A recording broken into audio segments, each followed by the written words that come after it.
Imagine a large ancestral property where generations of family have lived. This property has an old structure that is of significant emotional value to the family. Over the years, due to various reasons, part of the family moved away and the property was under the care of distant relatives and neighbors. Decades later, a dispute arises over the ownership and the historical significance of this property.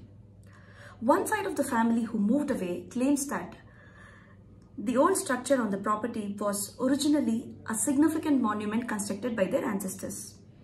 They present old photographs, family manuscripts, and stories passed down through generations to support their claim. They also argue that this monument was the reason the property held such emotional value for the family. The current residents, on the other hand, have been living there for many years and they've also developed an emotional attachment to the property. They argue that the property has been in their care for so long that it rightfully belongs to them. They also present documents and evidence to support their claim. So what next? This matter is taken before the family council to decide. The family council examines the evidence presented, such as the historical documents, archaeological findings like discovering remnants of old structure, and legal documents regarding property ownership.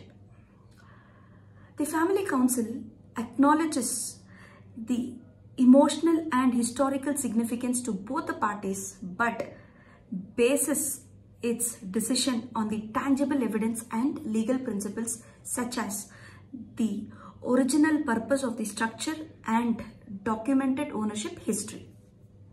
In the end, the council decides in the favor of the side with the historical monument claim based on the evidence of original structure and historical documents. However, the council, recognizing the emotional attachment of the current residents, makes arrangements to ensure that their needs and sentiments are respected, fostering a sense of reconciliation and harmony. Is this story by any chance familiar to you? If so, yes, you're right. This family dispute mirrors the Ram Mandir dispute. Like in the case of ancestral property, the land held deep emotional and historical significance to both Hindus and Muslims.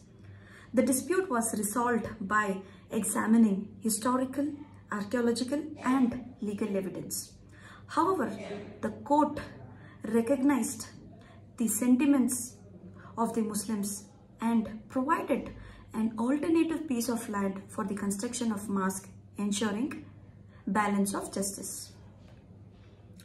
The essence of the verdict was determined based on 4 key factors, which is number 1, the Places of Worship Act 1991.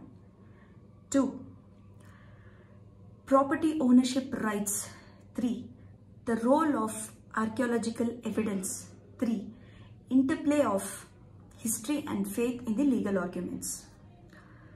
I hope I have provided a clear and a straightforward understanding of Ram Mandir dispute. If you are keen to delve deep into it, feel free to have a look at the link which I have shared in the description box. The link of the verdict, the link of the judgment. Remember, it is your duty and responsibility to know your narrative and to pass it on to future generations. Happy reading and take care. Bye.